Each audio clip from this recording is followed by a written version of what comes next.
Assalamu alaikum. A'udhu billahi minash shaitanir rajim. Bismillahir rahmanir rahim. Alhamdulillahi rabbil alameen. Rabbi shrah li sadri wa yassir li amri wahlul 'uqdatam min lisani yafqahu qawli waj'al li waziran min ahli Haruna akhi ushdud bihi azri washriku fi amri kay nusabbihaka katsira wa nazkuraka katsira innaka kunta bina basira. ولا حول ولا قوة إلا بالله العلي العظيم وصلى اللهم على محمد وعلى آله وصحبه أجمعين والحمد لله رب العالمين. Welcome, dear friends. Inshallah, we'll continue discussing divine determination. So last time we started the fourth topic of how we can understand divine determination. On the third topic, the author was sharing how our free will that we are given to choose among while we're living here. Basically, he says, does it, the divine determination negate it, but then or becomes a heavy burden? And we saw that we examined ourselves, that we have infinite aims and desires, and who can satisfy those, right? Those aims and desires. So whatever is happening, although we are choosing, but there is divine determination that according to what I choose, and the result is created by divine determination according to what the determination sees as best for me.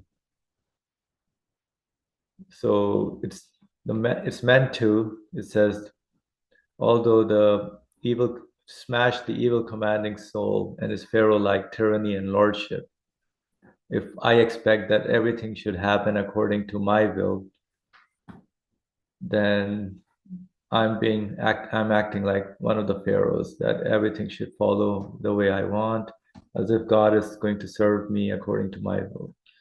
So to put me into perspective into what my reality is as a created being, so divine determining comes into play. So that was kind of the third point, and why it's something that's beneficial for me, because nothing, even though if I take responsibility, nothing in the universe can satisfy me. I mean, I can't create anything. Nothing, everything that I'm thinking may be my source of satisfaction leaves this world as well, just like I would. So I'm looking for infinite satisfaction, aims and desires. So we started the fourth topic, which was very interesting as well. As the question was, if you prove that everything about divine determining is good and beautiful. So whatever in existence is in creation is good. But then there is also some things that we don't like. Even the evil that comes from it is good, and the ugliness, beautiful. But the disasters, so it's asking about the disasters, tribulations in this world, refute the goodness that comes into play, because so we kind of discussed that there's our perspective and then there's the creator's perspective, who created this world and myself. So we started with the answer, oh my soul and my friend, who feels severe pain out of intense compassion. The facts that all virtues and perfections pertain to existence, and that the basis of all rebellion, calamities, and defects is non-existence. Yeah, they are a proof that existence is pure good and non-existence is pure evil. So there are some notes with the help of Brother Ali that we took together, alhamdulillah, so I'll go over them. So I need existence and do not want non-existence, which is bad. So that is agreed upon, makes sense. Existence is always good. We like life. For example, the creation of life is good. When we lose life and experience death, we think that death is bad. So that's what we think sometimes. but death is nothing but non-existence of life. This proves that we love life and life is good. Thus, existence is pure good. This was one statement. And if anybody wants to add, of course, or feel free to comment as we go through this. Because we love life, yes, so life is existence, and we love existence, so existence is pure good, so that is one proof of that.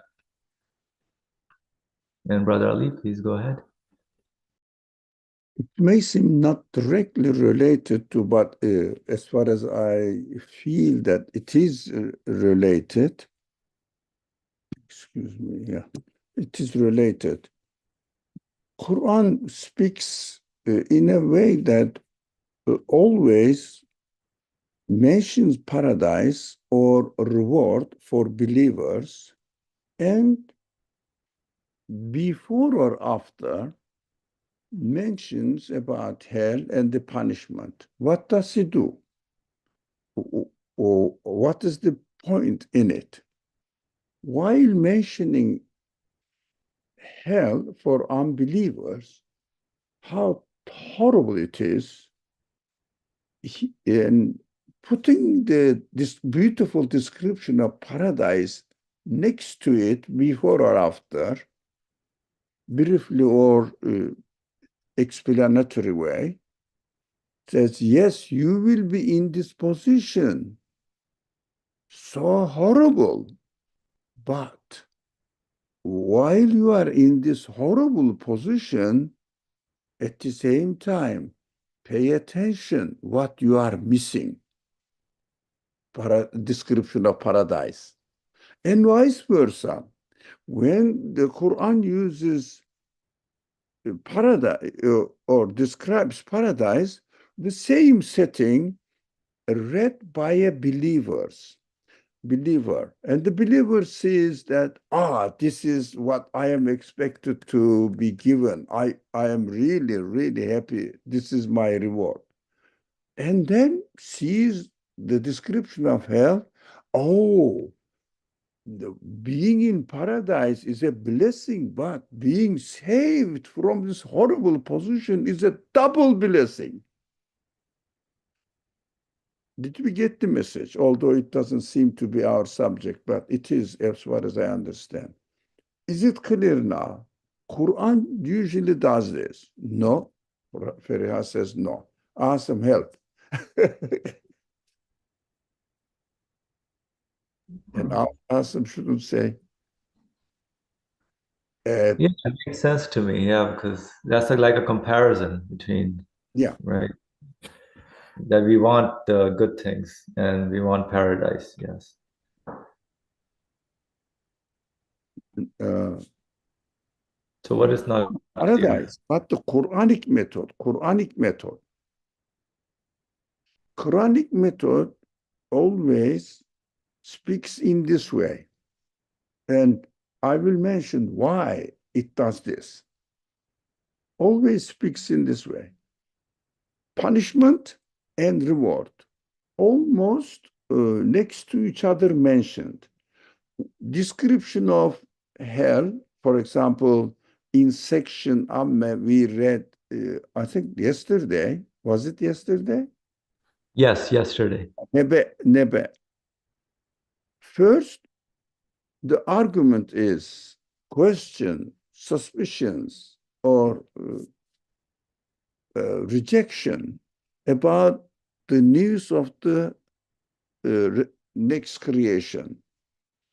And then evidence that what is going on in the world, examples are listed, and then said as an answer, look, the one who is doing this is not doing for nothing.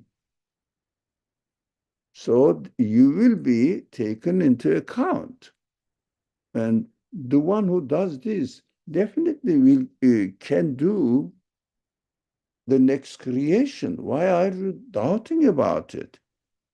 What's the reason for doubt, suspicion about the hereafter?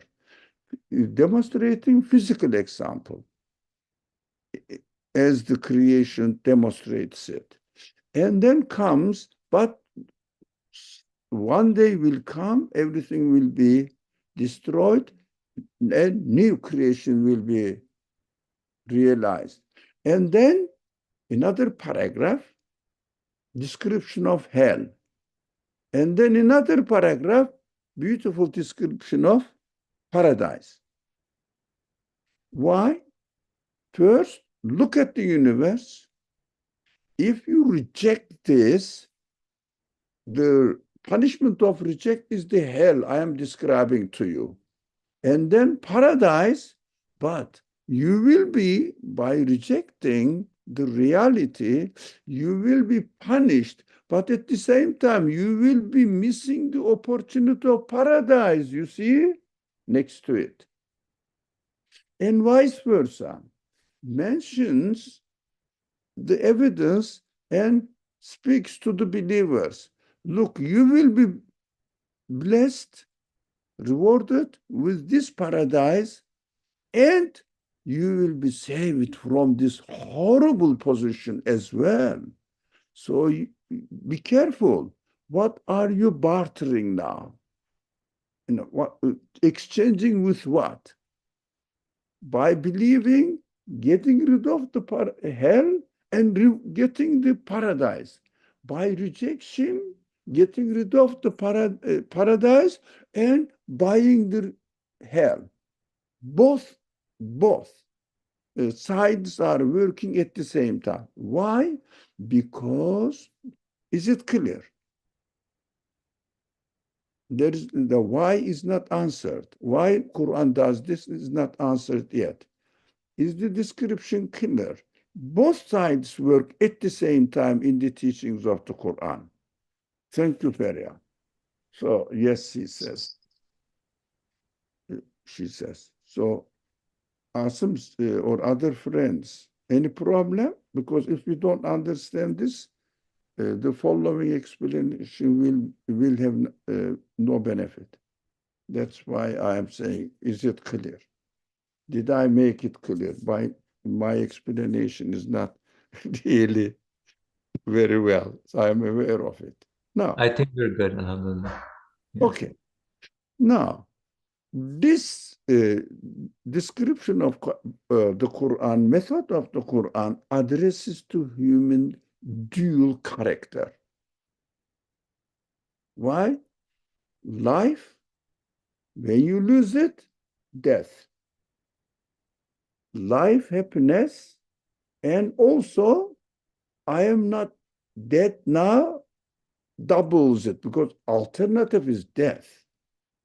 So this alternative teaching really fits the human free will reality, because free will is given to me with two options at the same time present for me. When I am choosing A, I am missing B. When I am choosing B, yes, I am getting what B says, B option says, but also I am getting rid of what A option says. So be careful. What are you really bartering with when you do the when you practice the choice? Now, when we have this character, dual character, that's why we هديناه النجدين. We guided you two ways, and we created you in this way, in a way that so that وخلق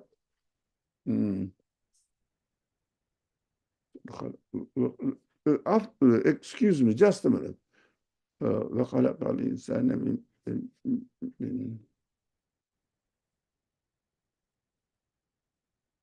إنا خلقنا الإنسان من نطفة أمشاج نبتليه فجعله سميعا بصيرا إنا هديناه السبيل إما شاكرا وإما كفورا. Both this dual character is always we created you with something in a process, and then so that we guided you, either you will be thankful or you will be ungrateful. Grateful, ungrateful, you are free. Now we shouldn't forget that something will be created and I won't be happy with it. Something will be created, I will be happy with it. That is my reality. That is why the creation, whatever happens in the universe, in the creation of the universe, either I will like it or I will dislike it.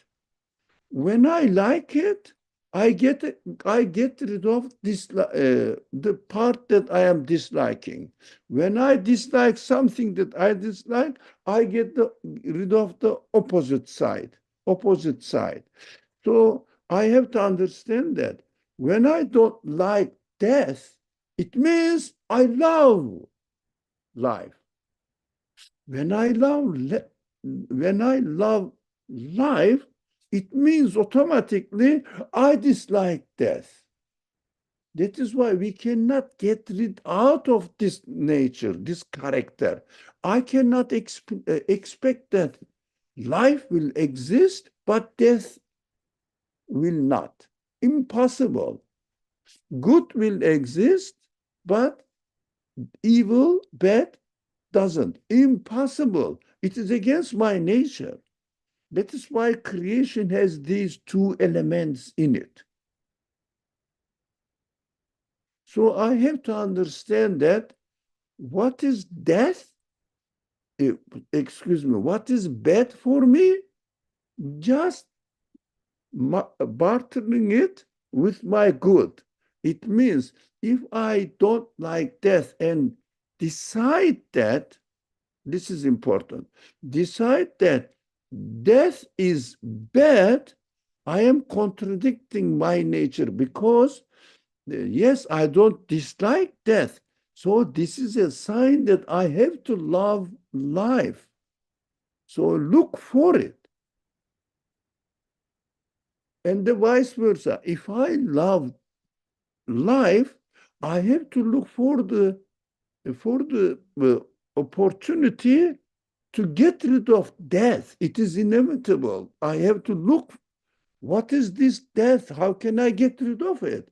I love life. So I have to understand that loving life means a call for me to look for eternal life. So disliking death means it is an invitation for me to look for eternal life. So both of them are encouraging for the good result. Inshallah, it will make some sense for you. So we shouldn't expect that in the creation there should be nothing that I dislike. It is against my nature. And I shouldn't take a negative attitude to the creation of the things that I dislike and don't label them as evil because they are not evil. They are not evil. The things that I don't like are not evil. That's what I have to understand.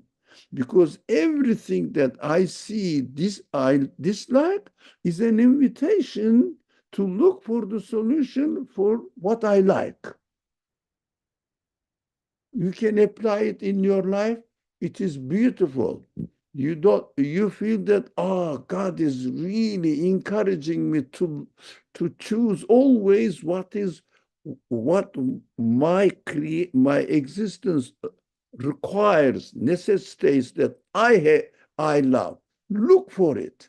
There must be a solution for it. Invitation, encouragement. Thank you too much. I spoke so. Thank you very much. All right. So let's say there's some injustice that we see, for example, the wars that are happening, which we see that as evil. So there is goodness in that as well. Right. from our perspective, we don't want that. We look for the solution. We look for something that, yes, I prefer justice to be established. And when I see something that is unjust, it's an invitation for me to look and seek for justice. So that's the first step or indication to not quickly label it as something evil or bad. So Nursi says, for example, the creation of hell is good. To go to hell, to choose the way which goes to hell is bad. Creation of hell is good because I don't like hell, so I have to look for paradise. It is an invitation for me. Creation of hell encourages me to look for paradise. Excellent. Like the warning signs, don't go there. Oh, it is good for me that there is a warning sign there, reminding me the danger. Right. Or like the garbage can in your kitchen or in the kitchen. Yeah, it's a good thing. Creation of the garbage can is good because we throw all the nasty stuff that we don't like in there.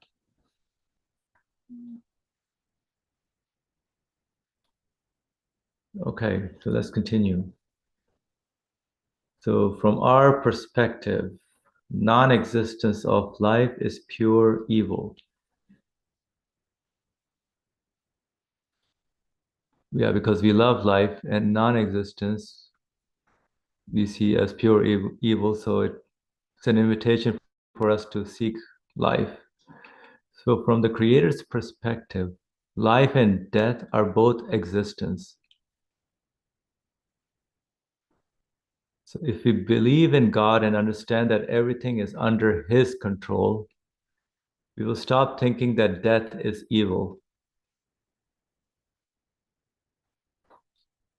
This demonstration of the existence of life and death teaches me that both of them are good. Both life and death, their existence, are good, coming from the same source. So yeah, go ahead, Brother Ali. Their existence, you said? I said, this is a good point. Their existence is good, yes. So the existence of life and death. Okay. So I am created with infinite aims and desires. We can all question about that. Do we like life? Do we like happiness, satisfaction infinitely? Yes, definitely. Nothing in this universe can satisfy us for infinite. They can do it temporarily for our bodily needs, but infinite satisfaction, not to be found here.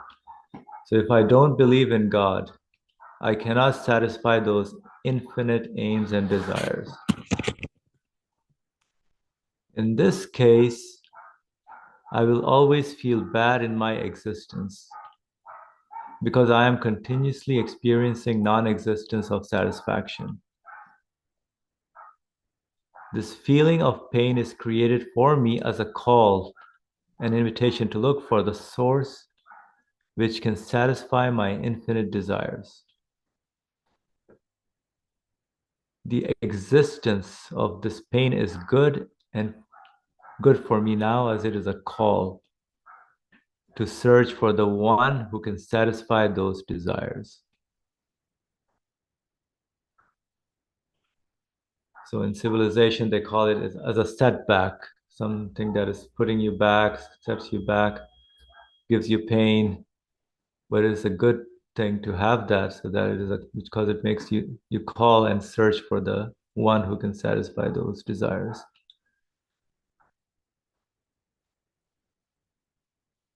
So whatever we think as bad, by judging quickly from our perspective, the existence of this feeling is for a good purpose for me.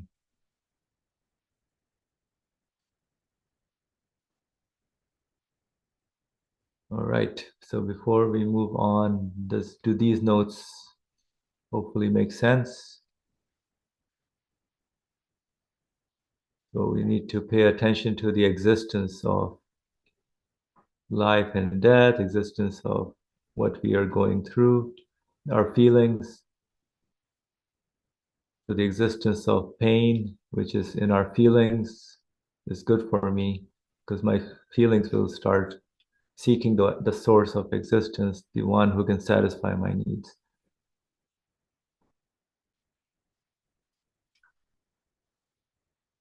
Okay.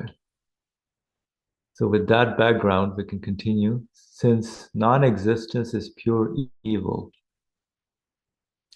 circumstances that either result in non-existence or give an inkling of it also comprise evil.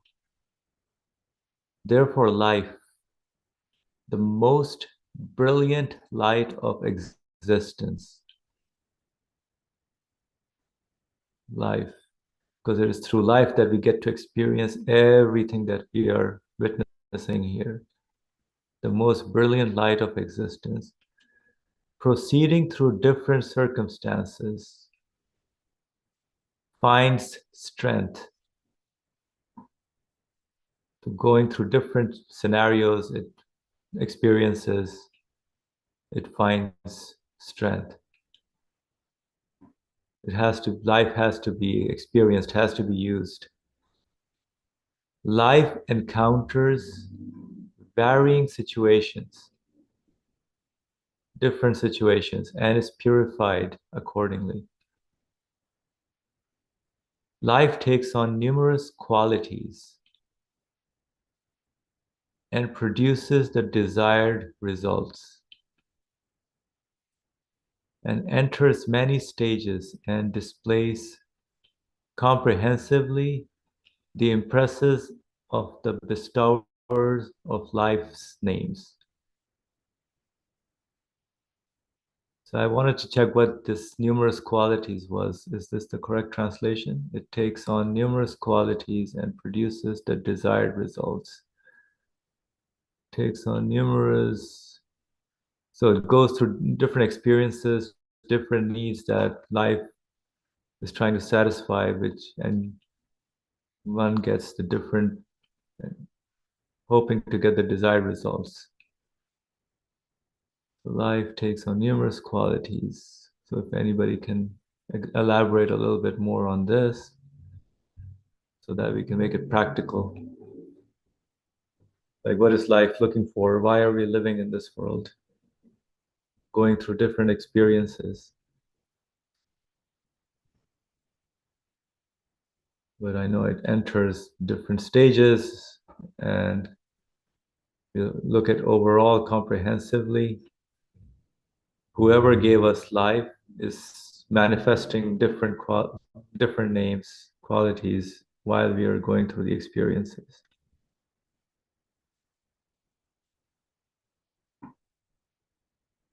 It is due to this fact that certain things happen to living creatures in the form of griefs, calamities, difficulties, and tribulations, whereby the lights of existence are renewed in their lives, and the darkness of non-existence draws distant, and their lives are purified.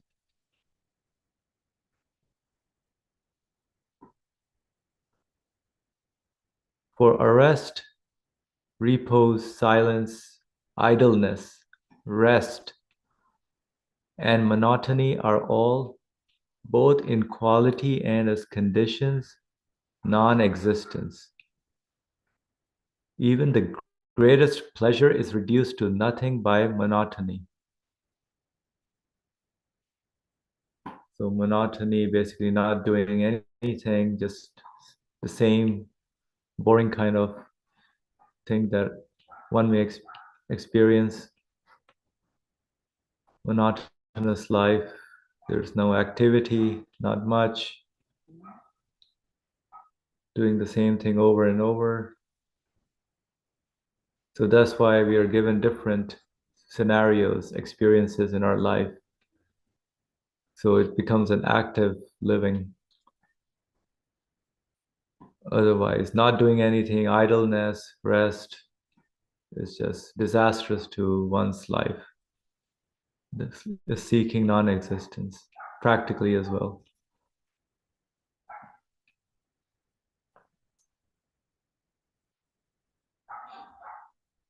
Any additions to this paragraph? Makes sense?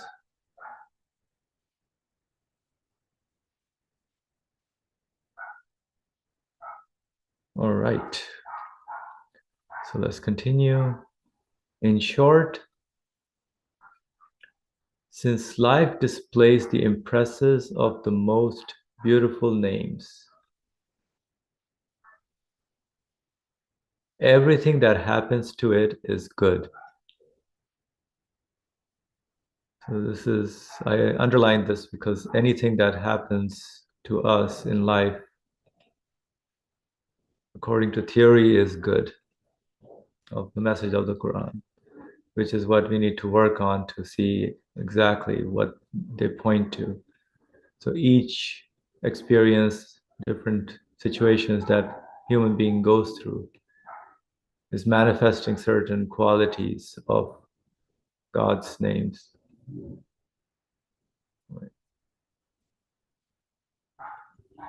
And whatever happens is good in terms of the existence of that act or those and the feelings that we get from those. So let's look at the example, which should help us.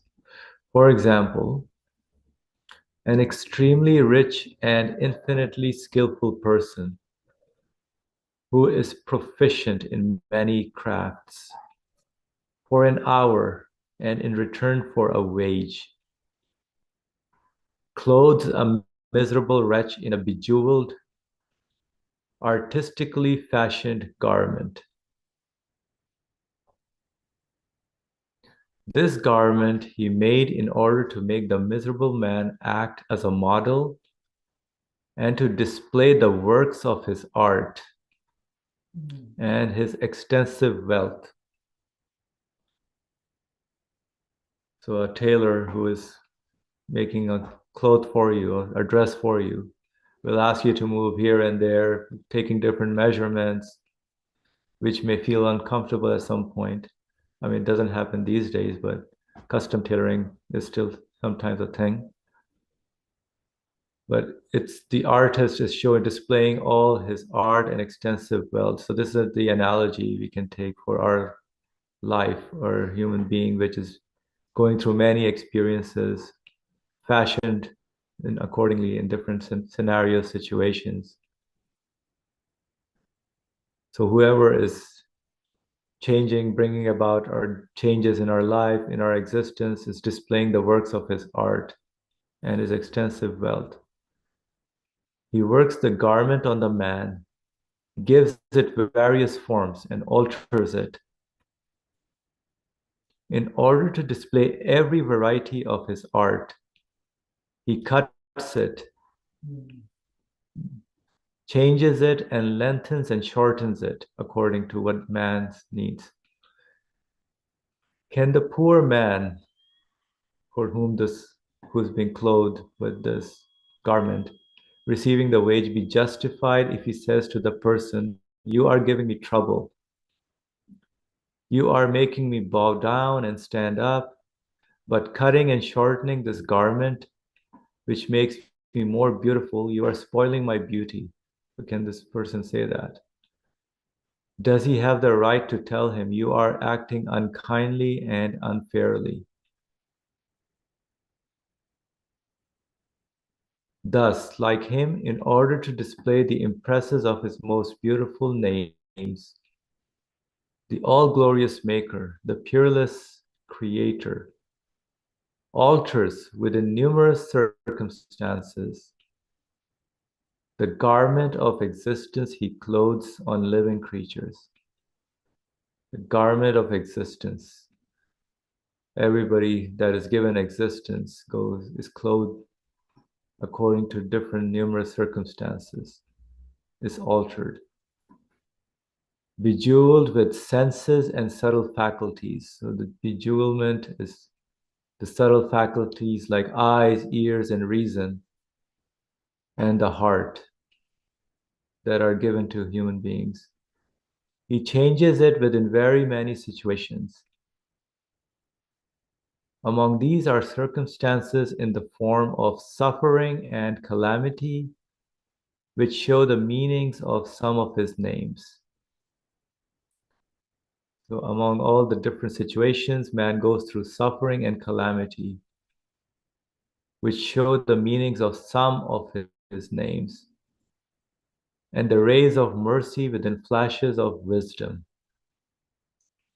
and the subtle instances of beauty within those rays of mercy.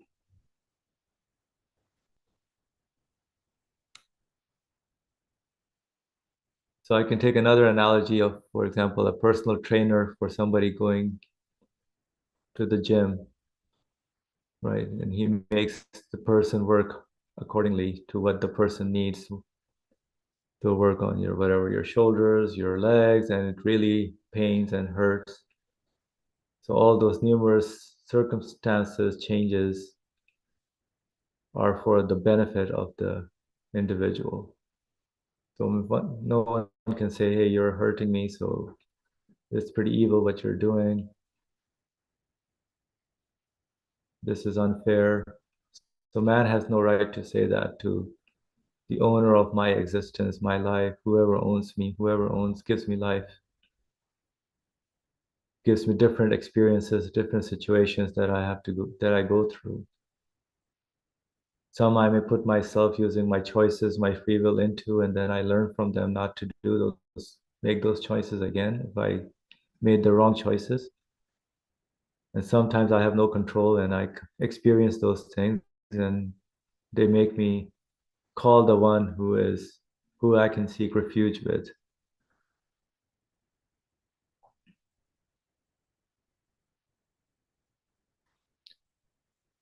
Okay, yes, Brother Ali, please go ahead.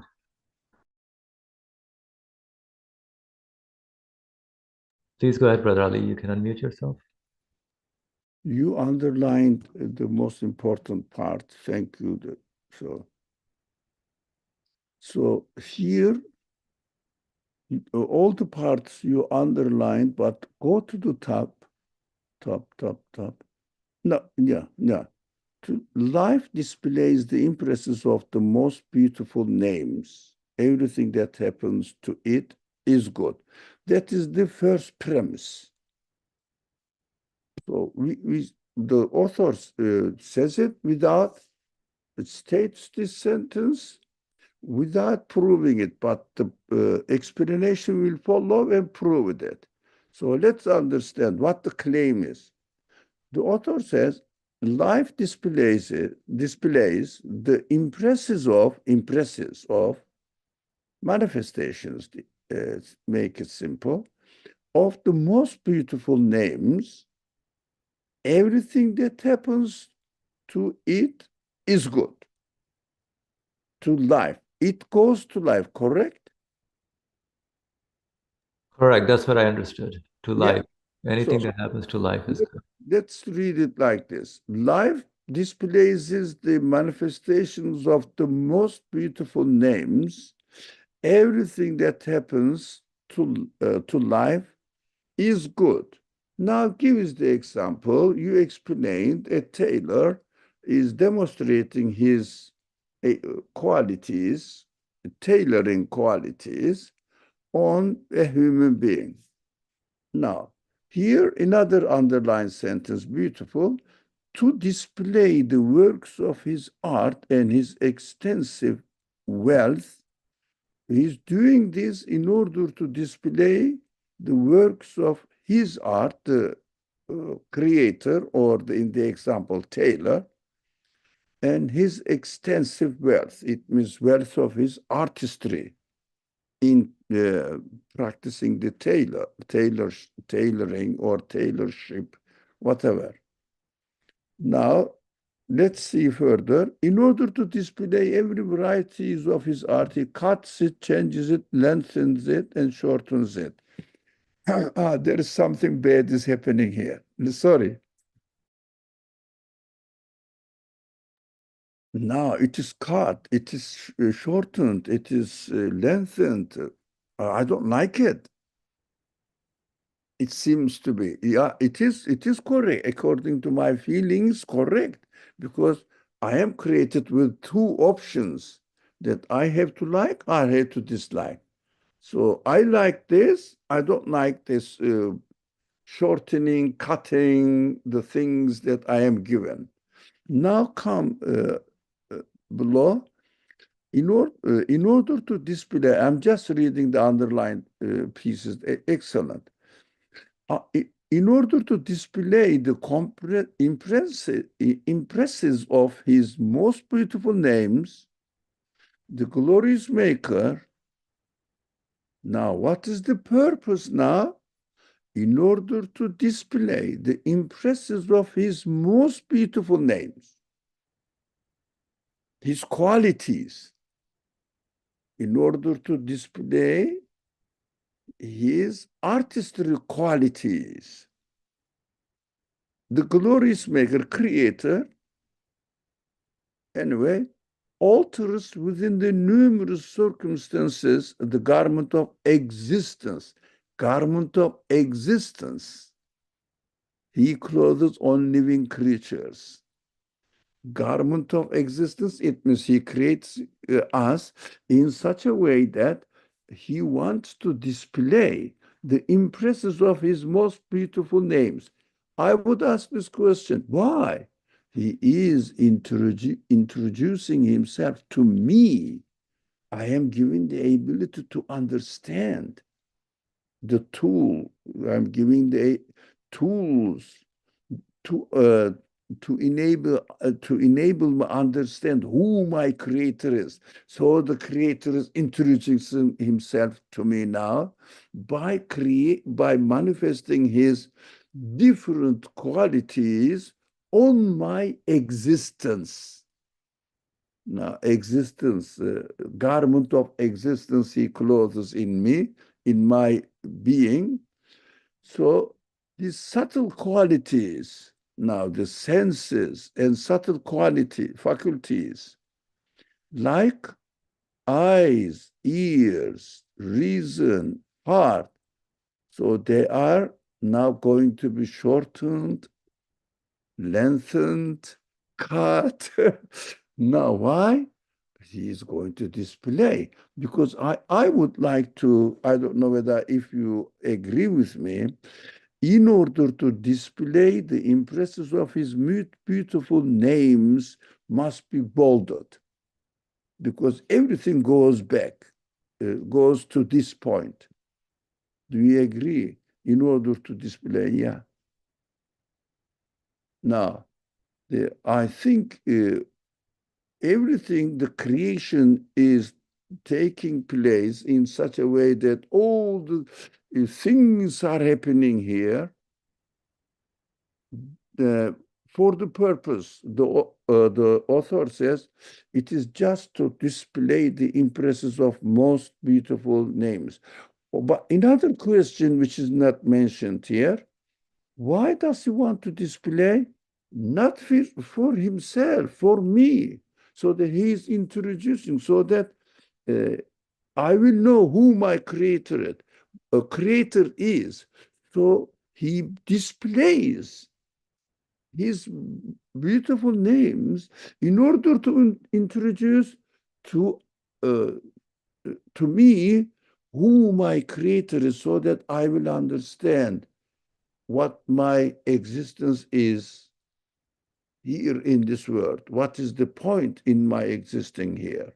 So I will know, I have this creator. How do I know it? Now the eyes, ears, reason, heart, example, including body and feelings. they will be shortened. The problems will be created so that, for example, eyes. So I I may have some problems with my eye, which is true, and ears. Yes, I have reason. Yes, I have heart. Definitely have. Now I have all these problems. Why? Because I will know. We shouldn't forget the existence of hell is good to appreciate the existence of paradise so that I will look for paradise. Now, when my heart doesn't work, doesn't work. I say, heart was perfectly arranged. Now I understand. For example, you can ask yourself, I ask myself as I remember now to bring this subject into conversation, have you ever thought of how your kidneys are working perfectly, liver is working perfectly? For last month, for a month. Did it occur to you? Then God says, let me remind this man by creating some sort of problem that he will understand. So that, the kidneys used to work perfectly, but I never remembered, and I never thanked, I never appreciate, I never realized the impresses of the most beautiful names there, manifesting arrangements, beautifying, purposeful creation, usefulness, wisdom, communicating with my other organs, members of my body, perfectly functioning, and also, for example, hunger.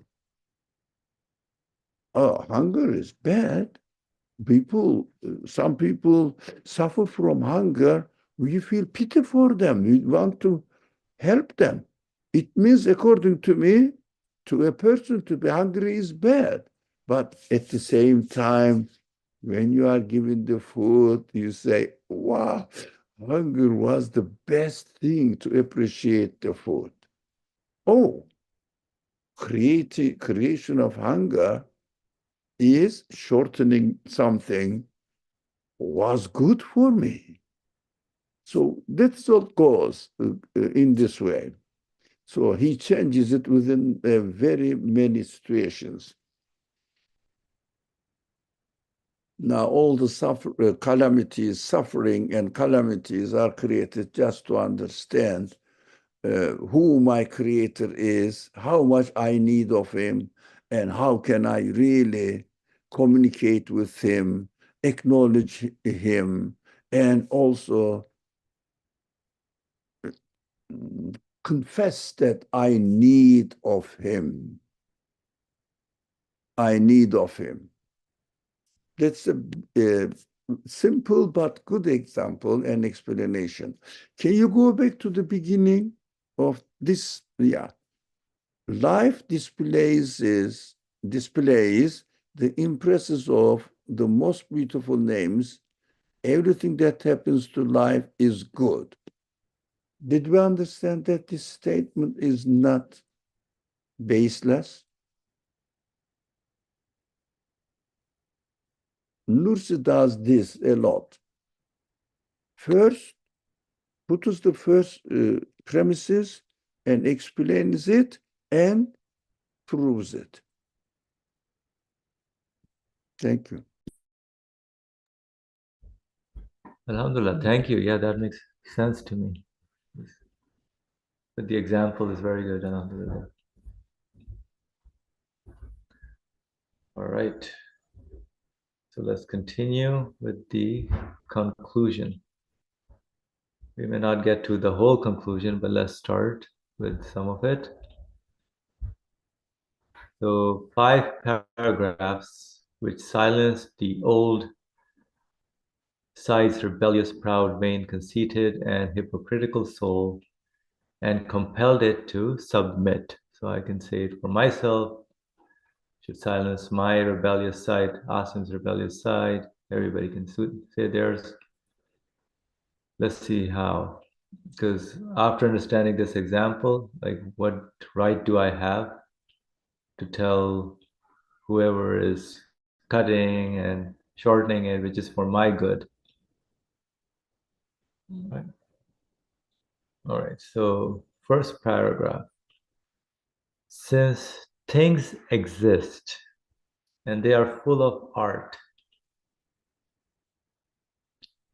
so exist and are full of art. Things exist. So there are a lot of things in there that we kind of love. That's why it's full of art, because we like those. We like beautiful things. We like life, existence. So they surely have a maker. Because they exist, there must be an existence giver and maker. As is decisively proved in the 22nd word, if everything is not one person's, then each thing becomes as difficult and problematic as all things. So, pointing to the absoluteness of the Creator being the source of existence of each and every being. Since someone made the earth and the heavens and created them, for sure that most wise and skillful being, so whoever created the heavens and the earth, someone made the heavens and the earth and created them. So we should reflect on this, because we see many things going on in the heavens and the earth. Right? So it shows qualities most wise and skillful being is there, acting there, would not leave to other living beings, to others living beings, which are the fruits, results, and aims of the heavens and the earth, and spoil his work. So none of the other beings can claim existence to be giving existence to something, because they are all created beings and are fruits, results, and aims, which are his work. Making it futile and without purpose, he would not hand over to others all his wise works. So if every things have the ability to give existence to something else, then it's just pointless. You don't need a Lord anymore. You don't need a creator. So as a created being, we are in need of the one who gives us existence. So he would not hand over to others all his wise works. He would not give their thanks and worship to others. So this is the first, in terms of the conclusion of this section of divine determining, understanding whatever is in existence has the agent, there's an agent behind it, has a maker who is wise and skillful, because I have to see my life, how I'm living, the creation around me, and see, yeah, there's all the signs that I see shows that it is the work of someone who is wise, who must be wise, who is skillful, who must be skillful. Brother Ali, go ahead, please. I think the translation doesn't really let us understand the main message of the paragraph. If everything is not one person's, now only that one person's. Where is it? Here it is on the third line. No, yeah, no. What does it mean, one person's? Only this piece, translation. Yeah, let's make it clear, actually, and you can help me with English. Let me lower my head. Now, if everything is, or if everything doesn't belong to only one person, and it is dispersed to other things, it means if the creation was not realized in such a way that everything points to the same source of existence universe-wise. So this first paragraph says we have to understand Tawheed, oneness of the Creator, absoluteness of the Creator, so that I will understand uh, my existence belongs to an absolute being. So you can actually, you can change the translation. It's not clear. To me, it is not clear. Is it clear to you?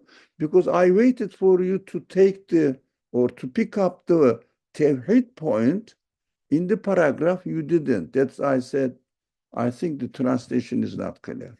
Yeah. So I mean, I did mention absoluteness. Yes.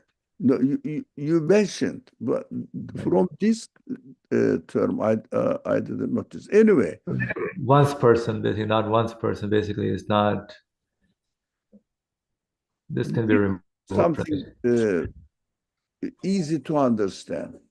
If everything doesn't belong to one person only, something like this, yeah, I mean, my English is, you can trust it, to an absolute being, to only one, whatever you like.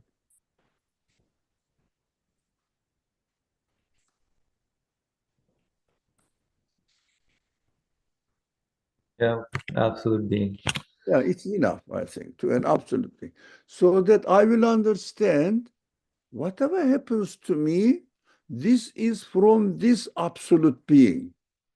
So I will say this absolute being, who is the source of my existence, gave me the something, anything, let's say this one.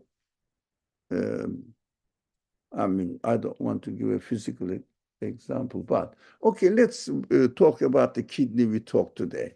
Because we don't really, I don't really appreciate the importance of kidney, but those people who suffer from kidney diseases, you will understand, you will ask them, the most important member of your body is kidney, they will say.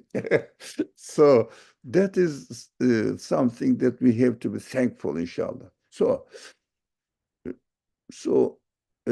while creating the kidney and letting me know that if there is something, for example, a kind of illness is created, I would say, oh, the creator of my kidney, please, please give me a perfectly working kidney. No one else can create it. Only you can do it. That is the way to recognize the source of existence as the absolute being. But if the creation wasn't in this way, that we can say kidney is made by something else, and then I don't know how can I really explain my existence and make it meaningful for me. This is an imagination, but oneness is emphasized on the first paragraph.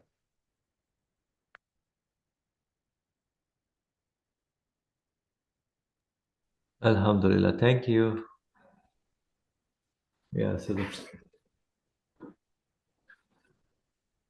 all right. So I think the time is up right now, so we can continue the second paragraph next time and continue on with Short this. one, Say again, Brother Ali. a short one. Oh yeah, second is very short. We can do that. Yes. Oh my conceited soul, Mm. you resemble a grapevine. Do not become proud. The vine itself did not attach the bunches of grapes. Someone else attached them. It relates to the example from the tailor, custom tailor. So somebody else is acting upon you. So you just don't just take ownership of anything. Don't be denying this or conceited soul. Don't be too hard. You do not become proud. So even in reality, we may think that the vine is producing the grapes, but no, somebody else is doing the bunches of grapes. So I have to say, same thing with my life, with my and the kidney example. Somebody has given me those kidneys as well, the heart as well, eyes, ears, nose, feelings, senses, consciousness, and I love those things. So they are in existence. So someone has given them to me. So first was the oneness, absoluteness of God, and second is a reminder for my conceited soul, for my ego side, that think about your reality, think about who is organizing, arranging everything that you are experiencing, going through.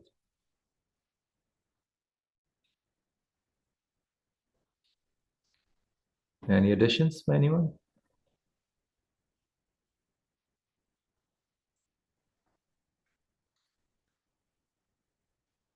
Okay. Should we go to the third one? I think we can go to the third one too. So, excuse me. So, I am like an, that is what he says, oh, my conceited soul, proud soul. You are like a vine, but the bunches of grape is not produced by you. It is attached by somebody else. It is created through an, how do you call it? Now the bunches,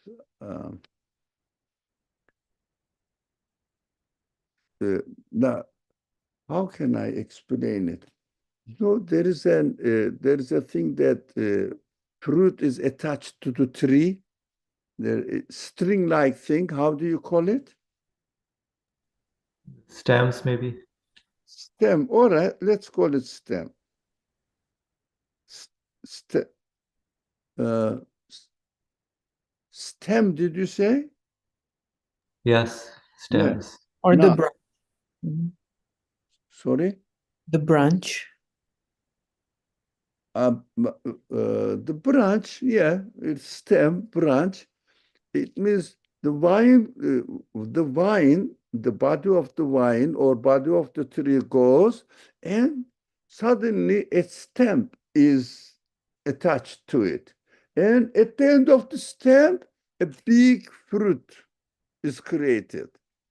So in this grape branch, this bunch, the bunch of grape, you see that all of them are one by one, put as if somebody else. It means all your qualities that you are proud of, your knowledge, maybe your talents, maybe you may be successful in your job, whatever, they are like bunches of grapes. The creator of this bunch of grape is not you, is not you. The one who created you together with the bunch of grapes. It is the one that is first paragraph, absoluteness of the creator. The second paragraph is really smashing the conceit of human beings because of their something that they may be proud of about their work, their qualities, their talents. No, you are not the creator of yourself. You are not the creator of your knowledge. I am the one. So that is the second stage now. stage by stage going and trying to understand what the reality of our Creator is and what the reality of ourselves is, so that we will understand we are totally dependent and needy of our creators. So first, absoluteness, yeah, compelled to submit. Excellent, excellent point. Hypocrisy soul. Do you see what I mean? Compelled to submit now. The creator must be absolute. Second paragraph, you cannot be proud of your qualities. Third paragraph will continue, inshallah, maybe next week. Yep, I think next week we can continue with the third paragraph. So let's reflect on this, inshallah. All right, so I'll stop here. Bismillah ar-Rahman ar-Rahim. Subhanaka la ilma lana illa ma 'allamtana innaka anta alimul hakim. Wa akhiru da'wana alhamdulillahi rabbil alamin bi hurmati suratul Fatiha.